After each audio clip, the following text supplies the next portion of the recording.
Welcome to the television broadcast of the Grace Chapel AME Church. For the next 60 minutes, tune in and enjoy the best in singing, preaching, praying, and teaching God's Word. This program is dedicated especially to those who are sick, shut in, prison bound, or just can't get to church. Come on in and join us Monday through Wednesday, 9 to 10 a.m. mornings, 3 to 4 afternoons, and 9 to 10 p.m. nights. Sit back and enjoy yourselves. Hope you like it. God bless you all. You can also see our full-length sermons and videos. Just log on to our official website, gracechapelAMEchurch.org. Thank you.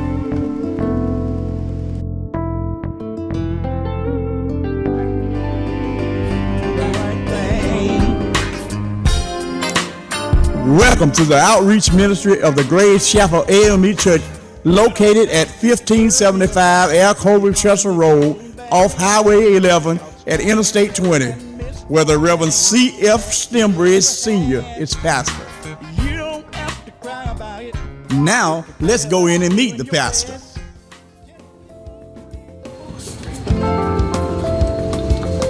My name is Rev.Stembridge, pastor of Grace Chapel, Church down in Social Sector, Georgia. We invite you to come out and work with us every Sunday. Sunday school started at 9:45 and at 10:45.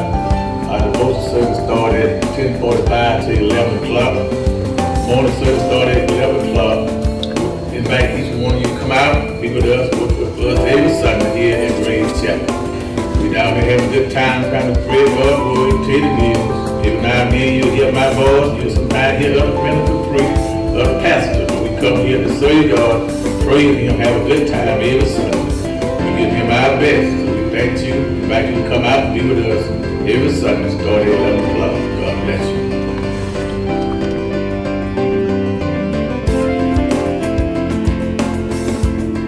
And now let's go into the service.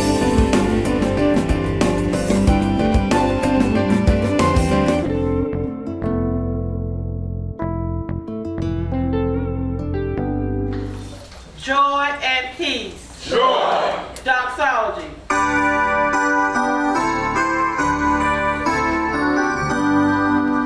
Praise God from whom all blessings flow. Praise Him, all creatures here below. Praise Him above the heavenly hosts. Praise Father, Son, and Holy Ghost.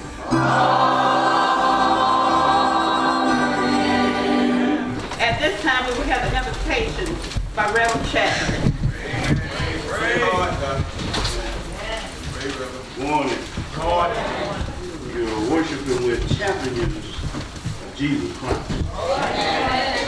And we got wars and rumors of wars, earthquakes in darkest places. But the time is not yet. It's the beginning of sorrow. So the song told us we ought to hope. God's unchanging hand. That's what we do here. Lord, we come to you this day, the most humble way we know. We come now thanking you, Master, for this opportunity to come out before your people and worship and praise your holy and righteous name. Realizing you the one in the midst because we all here on one accord. Thank you, Lord, for directing our path, giving us the lifeline, Lord. Realize, Lord, there are storms and tornadoes and hurricanes all coming through this land. But we know who's in control. We know who we are and who we belong to, Lord. So we just want to hide up under your wings, Lord. You may keep us safe from hurt, harm, and danger. Lord, realize some of us have come in want, Lord, and some have come hurt and some have come sick. But you're a comforter and you're a healer, Lord, and you still lead us on because you live inside of us. So we thank you, Lord, for being the Father that you are, and allowing us to be the children that you have chosen us to be. Yes. Thank you, Lord, for being in this midst, Lord, your family and friends day, Lord, and we realize family is very important. And friends is important also. Bible says no greater love do a man have than to lay down his life for his friends. thank you for going to the cross, Lord. But most of all, we thank you for getting up on that third day. Getting up with all power with your almighty God. Giving us the lifeline, and we thank you for it. Now, Lord, we thank you for the smiling faces. Yes, sir. Those of you have sad hearts, just trust in God. He's going to make everything all right. Sometimes weak, sometimes. But the Bible said joy will come in the morning. If we just hold on just a little while longer. If we just trust in the name of Jesus. If we just keep our mind focused on God. He'll make everything all right. So Lord, we realize that we're going to have a joyous time here this day. We come but just to worship you, Lord. Because you've been mighty good to us. You've been good to us, Lord. Down through the years, you've been good to us. Some don't even realize how good you've been, Lord. But because you woke me up this morning, that's enough for me to say thank you. Because you let me lay down last night. No hurt in my body, Lord. That's enough to say thank you, Lord. So I just want to thank you, Lord, for this day. Thank you for those who have accepted you as their personal Savior. And I thank you for allowing those who haven't the same that you did me. You're giving them time to get it right. So my prayer is, Lord, that we'll go beyond these walls. Tell someone what thus says the Lord. Lord, let our pastor preach today, Lord. Give us a word that will saturate our minds and our hearts. That we will not only just be in the world, but we'll be a light to the world. We thank you, Master. Thank you. Been mighty good. Mighty good. In Jesus' name we pray. Jesus. Amen. That's all right. That's all right. Hear our prayers, O Lord.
choir.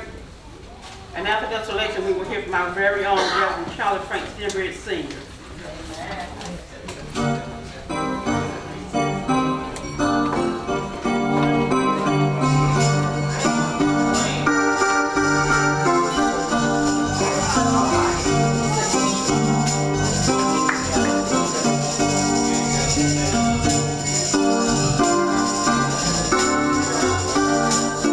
Say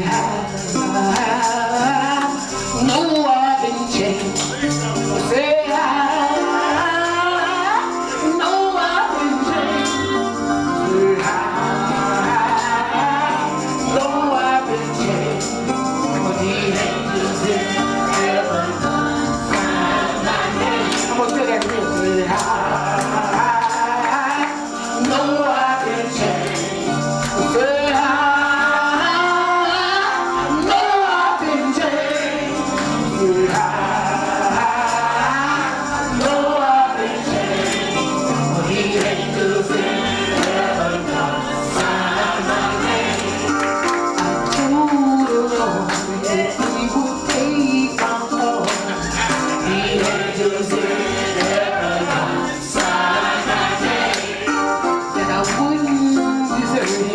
with the battle got on.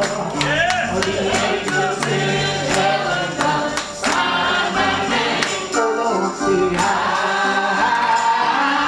no, I've been changed. Say no, I've been changed. Say no, I've been changed. Oh, the angels in heaven come sign my name. Way down by the Jordan Street, the angels in heaven sign my name. I heard a cry, it says I've been redeemed. Oh, the angels in heaven sign my name. Oh, Lord, say no, I've been changed. Say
Say amen. Amen. Say amen again. Amen. I know I've been changed. Yeah. Do you know you've been changed? Yeah. Let everybody say amen. Yeah. Good to be in God's house. Yeah. Serve the Lord one more time. Yeah.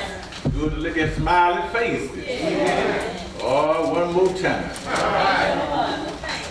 Been a busy week this week, but we are here today Been in all week with our preachers here. We had our summer Bible program and we had a good time. Yes, we did.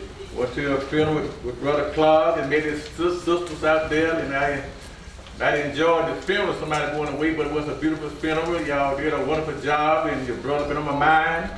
Good to go to a funeral when you can hear good words, good memories about that person, and he been on my mind. He was just dead, and glad to see y'all here today.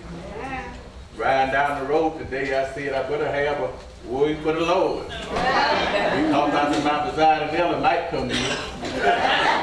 Behold, he here. He feel Mount Beside and Ella, he always will be. Dr. How you feel, and after I finish, if he feel like he want to, he'll be tired now. He can do like he want to. He can say a word if he want to. I can't ask for no more, brother, man. I can just open the door to him where you can come out and say a word. My wife's not here today. She's been in the family reunion all week. They had homecoming at their church today. I ain't seen her in a few days, so my preacher and eat and go home.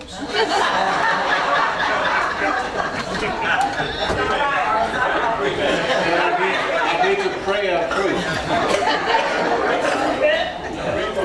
The Reverend here said, I need to preach. Break time now. I want to put a smile on your face. I don't like to preach to nobody frown. I like to laugh, Brother Sylvester. Let you know you're in God's house. Glad to see all of you all here today. As Sister Brown said, some of you might not be members, but you're part of the members of somebody who is here today. Y'all look well. Glad to see everybody. Praise time now. Oh, one last something before we go. We started a building going program down here at the church, and you look to the right, we got one going, and we're going to build on it and add on it. You're welcome, and you help us out. Call the number, and they'll tell you how to hit on the program, and you can donate to our church building fund, Grace Chapel. Do that to help us out. We want to do something for the church down here while I'm still here pastoring. All right. Pray time now. You that have your Bible. I need your prayers. I need your amen. Amen. Book of Matthew, the 14th chapter.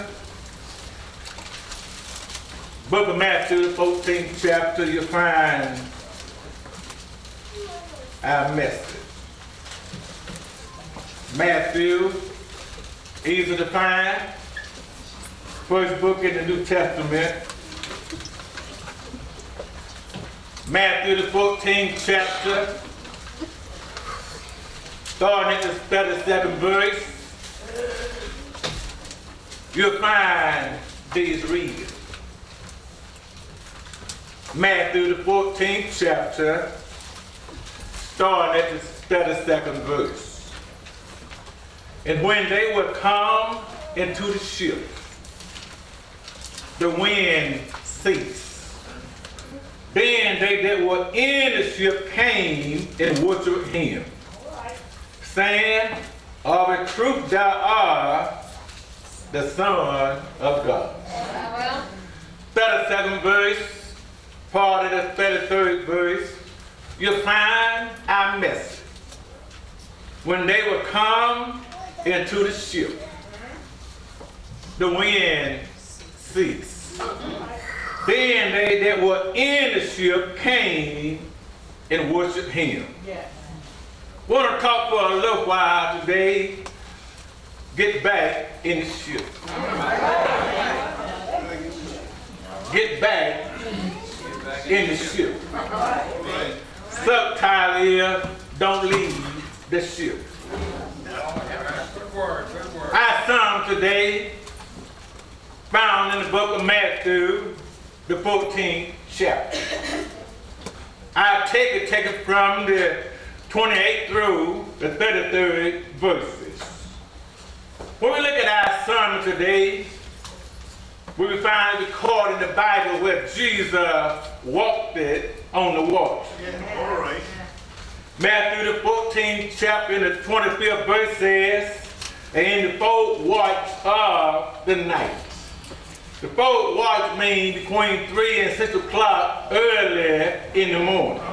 Yes. In the fourth watch of the night, Jesus came to his disciples walking on the water. If those disciples saw Jesus come to them, they were sitting in a boat when Jesus came to them walking on the water. All those disciples looked up and saw Jesus as he was coming. Yes, he did. But then there was one called Peter. Peter looked up and fastened his eyes on Jesus. And saw how smooth Jesus was walking on the water. And by that time, Peter's little fancy mind kicked in. The word fancy means imagination. You can't do nothing with imagination. You just imagine something that is not there. When I was young, me and the Blues had a song out there said, just my imagination. All right. Fancy means imagination.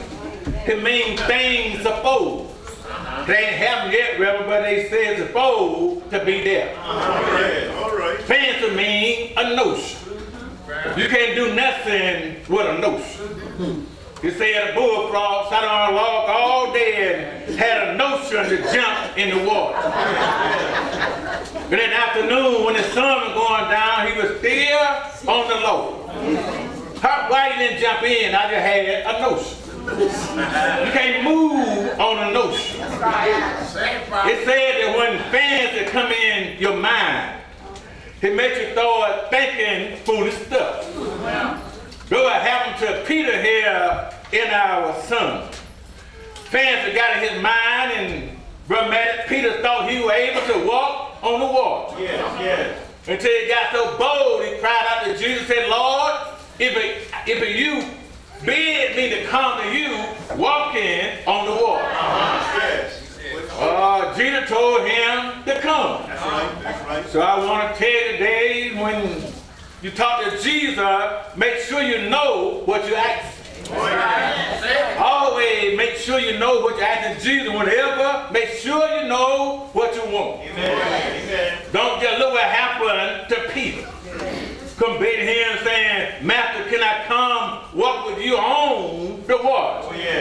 Jesus told him to come. That's right. Look at Peter, y'all. He was already sitting in the boat with the other disciples. He was sitting there with the saved, but he didn't have to worry about it. But yet he said, can I come to you? Jesus said, come. Look what happened to Peter, you all. He got out of the boat and started walking to Jesus. That's right. This is the first time, this is the only time in the Bible tells about Peter was walking on the water. And when Peter got out the boat and started walking to Jesus, Peter didn't get too far. Before he started sinking down in the water. Peter started sinking down, Reverend Hill. He thought about it. I wish I had stayed in the boat. I wish I could get back in the boat. But Peter had enough sense that before he sunk, he did not panic. He still had his mind on Jesus. Peter cried out, Lord, save me. Then Jesus reached down and saved Peter. What Peter didn't know was he was already saved in the boat. But before we can understand this sermon here about Peter bold walking on the water, we need to go back to the beginning of the 14th chapter of Matthew. Yes. A lot of time, the only way to find out what make a person do what it does or why they are doing it, sometimes you have to back up and go back to and find out what caused them to do what they do. Let's go back to the beginning of the 14th chapter here and work our way back up to our sermon. When you go back to the 14th chapter back here, you'll find out that something it started off talking about the king by the name of Herod. The first verse said that Herod had heard about Jesus. When Jesus first came on the scene, set up his earthly ministry, started all his ministry, everybody in the region heard about Jesus. And the Bible said, Brother Maddox, that Herod heard about Jesus. Yes. But one thing about it, Reverend, when he heard about Jesus, Herod didn't try to do anything to find out who Jesus was. Yes. He just heard about Jesus. Yes. Didn't know who he was. First thing Herod did in that second verse was call out a name. He said, this man, what y'all heard about, that ain't no Jesus, but Herod said he joined the Baptist. And look what Herod said in that same verse. He had risen from the dead. And that's why he have power to do what it do. That's right. Preach. Herod knew who Jesus was. Yeah. And sadly, as I preach before I go too far, that you look out through the world, here's a whole lot of people have heard about Jesus, but yet don't know who he is. All right.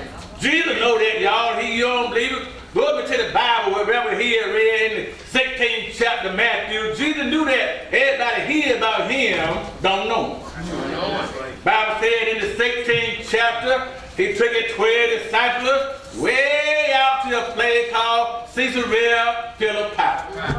Got way out there from among the crowd. Got them out there all by themselves.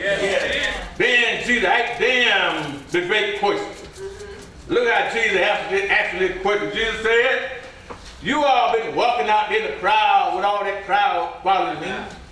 Y'all had your ears open. Y'all hear what they're saying about me, who I am. So the question I want to ask you is, who do the folks say I am? Well, I like the 12 disciples. They gave him a quick answer.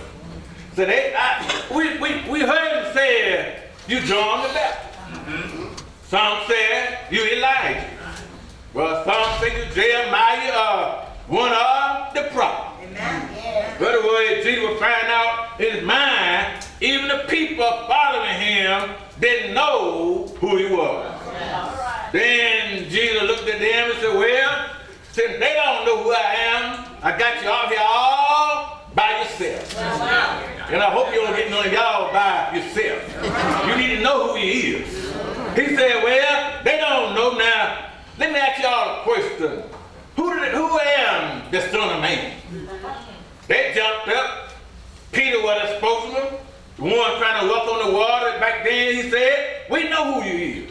That's right. Thou art Christ, the Son of the living God. They knew who Jesus was. But Herod didn't know who Jesus was. Herod was going by who you heard others say Jesus was. And if I got to preach to you today, learn him for yourself. Don't go by what mama or dad say. They learn it for themselves. Learn it for yourself. Herod didn't know who he was, but Herod heard that crowd say he joined the Baptist. So in the first verse, Herod said he joined the Baptist. But Reverend I feel we know why Herod said he was John the Baptist, because John the Baptist was troubling Herod's mind. Herod had done something bad to John the Baptist to cause his mind to be troubled. Amen. And I want to tell you today, I don't care how bad you are, how big or how small, that you do something wrong to somebody. If you say something wrong to somebody. Especially when you just do it out of spite. Then you can't help but your mind to be troubled. Herod's mind was troubled by John the Baptist. And the record says his mind was troubled by John the Baptist because of a later name, Herodotus. Herodotus was Herod had brother Philip's wife. Herodotus was almost like Delilah was the Simpson. She was beautiful, sneaky, and cunning. And when Herod the king saw her down in Rome with his half brother, his mind told him, I want her. History said he divorced his wife, got rid of his half brother, and brought Herodotus home to him. Oh yeah, when you do wrong, God looking at you. John the Baptist, that prophet of God, heard what Herod had done. And John the Baptist, every chance he got a chance over here to scold Herod. John would tell him every time he saw him, said, Herod is wrong for what you did. He's ungodly for what you done. Or he's not right for what you did, how you did what you did. Yes, sir. Then I kept reading my Bible. He said, down in the Bible, said, Herod was thinking about killing old John, but he was afraid because the people thought John was a prophet. Yes, John the Baptist was worried no Herod. Every night he go home, he'll tell his wife, Robert, said, John just worried me. But I told you about his wife, how cunning and how sneaky she was. One night she told old Herod, said, honey, go to bed. Rest the night, said, I'll take care of John the Baptist. I'll take care of him on your birthday. Yes, sir.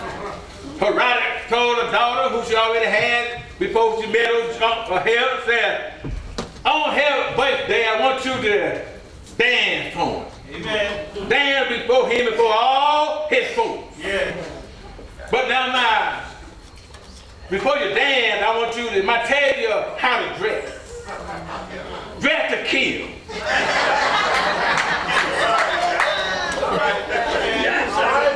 Dress all more that lawful as your king. Don't wear much, but just have what you have on.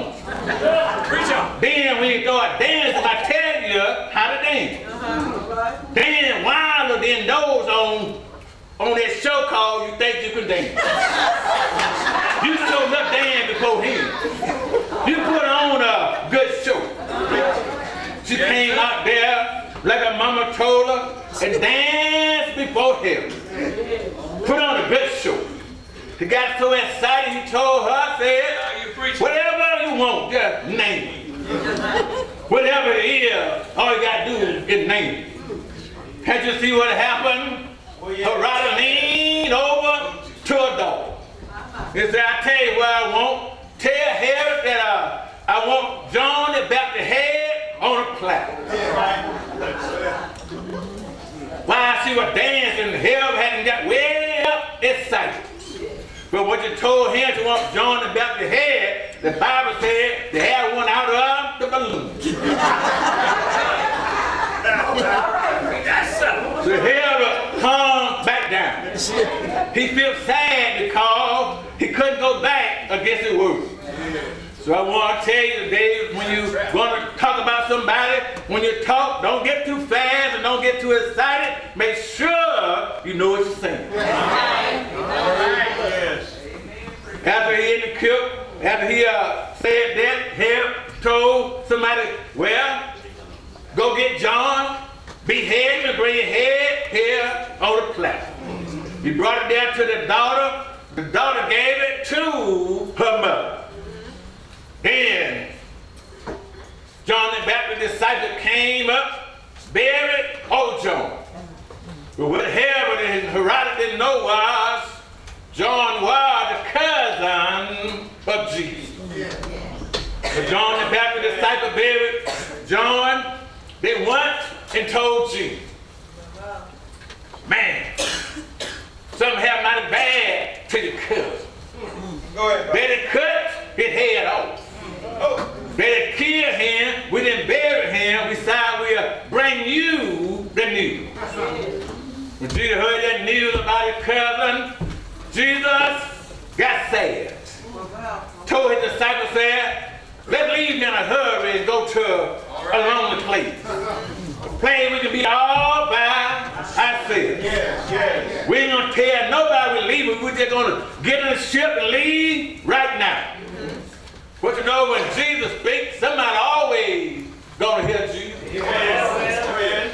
Somebody standing there in the dark, heard Jesus talking to one of his disciples about they're going to leave now and where they were born. That guy would have heard the news. He went, woke up everybody in town and told them, Jesus sneaking out of here at night. He going over yonder with his 12 disciples. They just got in the ship. They going across the lake.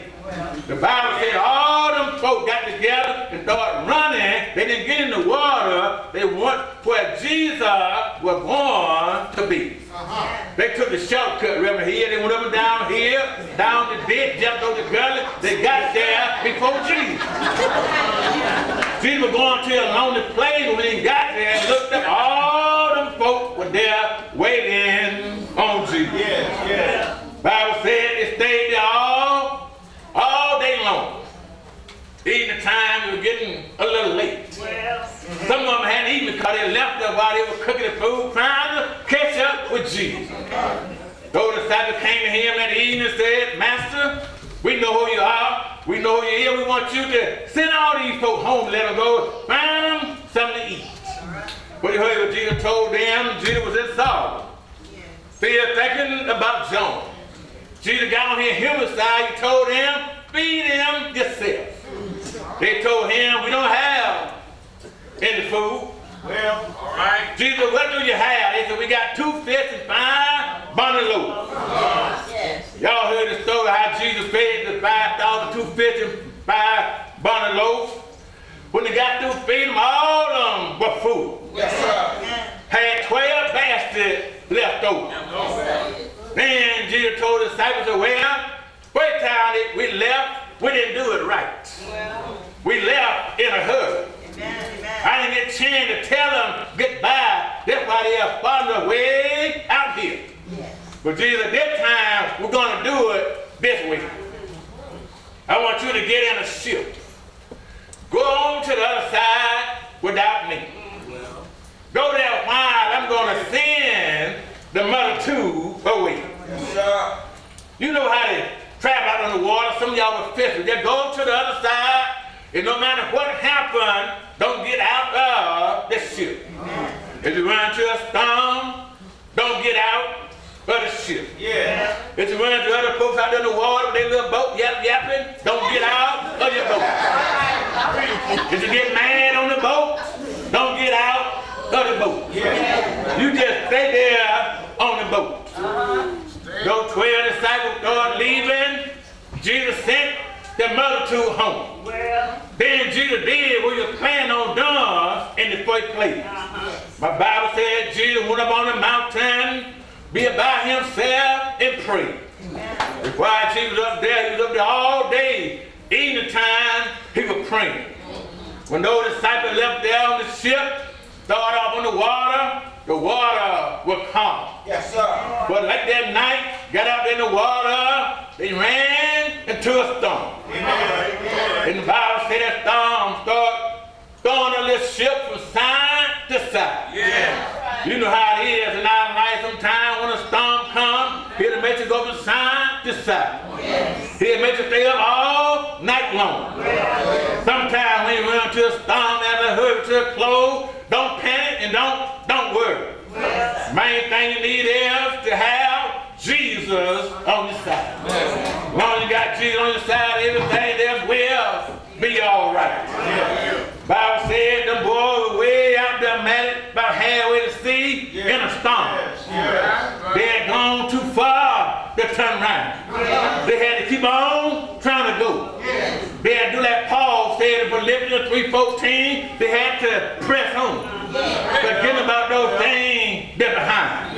But they had to run and run and run. After a while, they looked up and saw Jesus. I want to tell you this before I leave here today. No matter what kind of storm you're in, when you need Jesus, he always come to you. You don't need it.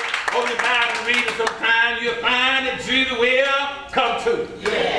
One day in America, in the heat of the day, when all the Jews was in the shade and nobody there, he met a lonely woman at the well. He'll come wherever you want to be. One day he stopped by the spelling pool and raised a man up that been there 38 long years. Wherever you want Jesus, he will come to see. One man thought he had run up a sycamore tree to Jesus, went to him and preached to him while he was up in the sycamore tree. Those disciples there in the ship thought they were going down, but they looked up there and saw Jesus. And when they saw Jesus, Jesus was coming to them, walking smooth on the water. Jesus was walking so smooth, like he wasn't even moving, Reverend Hill. And then he was walking there, they saw him coming, they thought he was a ghost. They began to get scared, but Jesus cried out and said, don't be afraid, it's nobody but me. Every now and then when Jesus comes in our life, sometimes we got tears in our eyes. Sometimes we don't know who he is. But I thought about to tell you, when he come in your life, don't be afraid, but he just said nobody but Jesus. And I heard Peter say with a bold voice, if it's you, Master, bid me to come to you walking on the water. I heard Jesus say, well, Peter, come on to me. I can see Peter here now getting out of the boat to go down there to Jesus. When Peter got out of the boat, y'all, as I take my seat, remind me of the church. Remind me of Grace Chapel and any other church around in the place. Stop by to tell you, when Peter went to Jesus, he got out in a storm. I want to tell you today, long you in God's house, don't get out in no storm. You ought to learn how to stay in the church. If you're out of the church, you ought to learn how to get back in the church. Some people get out of the church because they ran into a storm. Some get out because they're mad with somebody else. But you ought to learn how to stay in God's house. You'll find the saved in the church. If you're in God's church, you can get you the way he wants you to go. And I don't know about you, I'm looking for a place called Eternal Life. On the way to get there, I got to stay in God's church. If you're out of God's church, you ought to get back in the church. You'll find everything is good in the church. Don't be like Peter while he was in the ship, y'all. He was saved in the ship. But here Peter was want to step out of the ship. And as you step out of the ship, you throw a sinker down in the water. Every time you let go of God, you're going down, down, and down. I see some pretty good members come through Grace Chapel. I see some good members down there at Mars Hill. I see members in all of the church. Every time you leave God's church, you got to start going down, down, and down. You got to wonder why it's happening to me. But look at Peter did. He got out of the ship and started walking to Jesus. I don't know why he was walking to Jesus, because Jesus was coming to him. Every now and then you got to know how to be still and wait on the Lord. But Peter wanted to walk to Jesus. He started sinking down in the ground. But I love what Peter did, Reverend Hill. Peter said, Master, won't you save for me? That you saying you ain't in God's church. They said, Lord, save me. And Reverend Matter, I like what Jesus did to Peter. The Bible said you got to hold on Peter. And when you got to hold on Peter, you looked at it right in the face and said, Peter, what happened to your faith? Why did you doubt? And the Bible says he got Peter and put them back in the ship. And when they got back in the ship, the other disciples got up and shook Jesus' hand and started worshiping him. You can't worship unless you're in the church. When you get out of the church, you're trying to worship, but you don't have no connection. When they got back in the ship, that's when they could worship the Lord. Stop by today. Yes, sir. Get out of God's church. Don't have no church no more. You don't have to join this church. You ought to be in somebody's church. Because you get in the church, you can worship the Lord. They got in the church, worship Jesus, and you know what happened to this rest of the story. Yes, sir. They made it over on saved ground to the other side. You can't make it without Jesus. If you're in the ship, stay in the ship. But you get out of the ship, or get out of the church, get back in the church. Then you'll find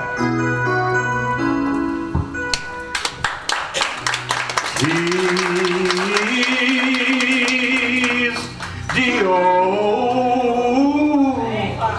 ship of Zion. I can hear you out there. He's the old shepherd of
many a thousand, but y'all know it has ended. Many a thousand, oh, it has landed. Many a thousand, get on. Get on, still got time to come down. Get on board. Oh, my Jesus is a rock. You know. Oh, no. Oh, Jesus is a rock in a weary land. He's a shelter in the time. Come on, y'all. Oh, my Jesus is a rock in a weary land. In a weary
Brown.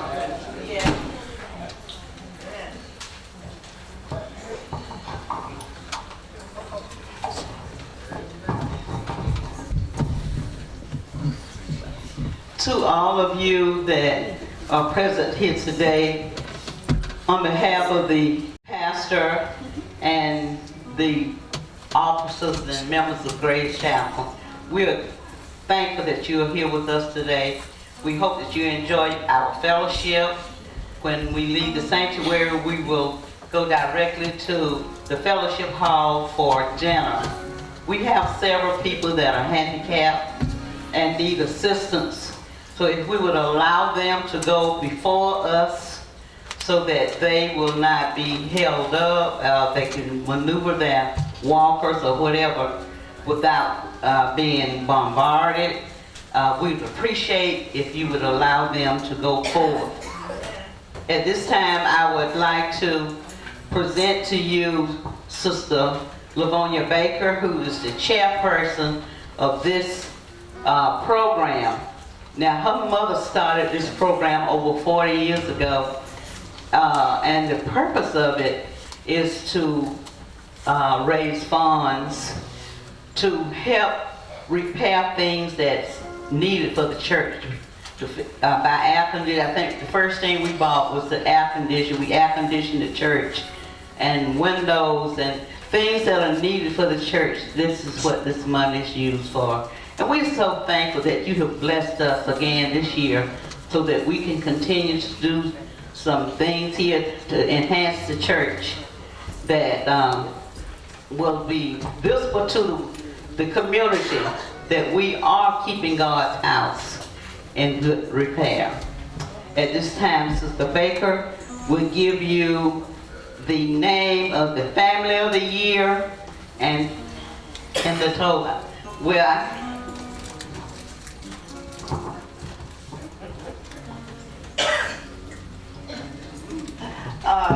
I would like to thank Grace Chapel family and friends for coming out and helping us with this great day. And I also like to thank you for $10,703.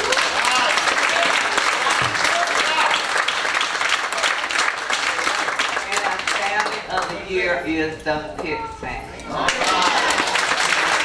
Thank you very, very much.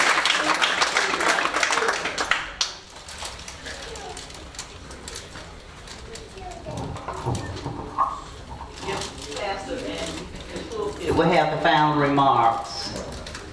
And Grace. Elder.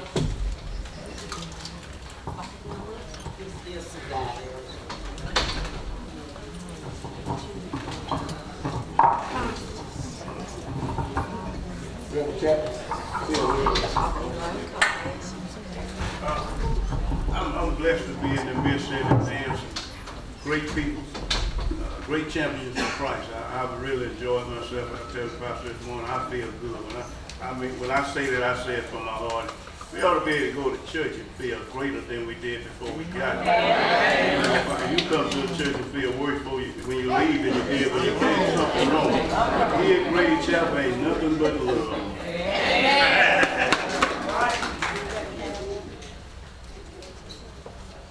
I'm like Pastor Chapman. I'm just glad to be at home. I'm like the whole week in the country field. I'm now at home. I mean, a real home. Yes, I did. I come to Grace Chapel, and I found, like Brother Chapman said, nothing but love and peace in the people's hearts here. And we just want to keep it that way. We got a pastor, amen, and stand tall and preach the word. All the members have to do is get in line. We still say we need to compel others to come to us. The only way we're going to do it, like Pastor Chapman said, we got to come out on these walls and go out there and compel those that don't know Jesus. If we can get one in here that not a member of Grace Chapel, just one person, the angels in heaven will be happy with God will smile. I know we ought to be able to get one, but we have to go out there in the highways and byways and search for them. They're out there, and they're hungry, they're naked, they need clothing. Good God Almighty. They need friends. They think they have friends now, but when they get to know the Lord and come in and join the church, good God Almighty, you see a big difference. You just get one to come in, and God will be well. Enjoy my pastor, amen, as you preach the sermon today. Wonderful sermon. We need to take heed, because we've been blessed by God. Oh, yeah. We got more than our share. I seen the times when we come to church, we didn't have these kind of clothes to put on. Y'all might well say amen. Amen. You didn't have no car to ride in. And you had a car, it was skipping and dropping and doing everything. And everybody had a car. Look at all those cars out there. Oh, we always shout, hallelujah, thank you, Lord. Your health is good. Good God Almighty. Not where it used to be. Look at you, you're alive. I'm going to live in testimony. Thank God I'm alive. Thank God for that y'all are alive too. May God bless you.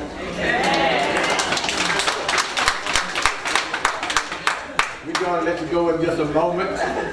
It's always good that when you're pastoring along the way to find and have friends. I found one many years ago in the AME high position. And I watched this particular person, and he carried himself wherever he went, all over the connection. And we formed a bond there, and I got a good report to tell my wife. I tell her my desire never came down and saw about us today. Amen. He's been a long time friend of mine in ours. He's been a good presider. I've been rest easy for 18, 19 years. Amen. And he more than just in the church, but on the outside. He was there when my father passed, my brother and others. So we all supported one another. So we're glad to have him here today. If you come now and say a word, you want to hear your voice say something. We all point to him as the Elder Eichfield.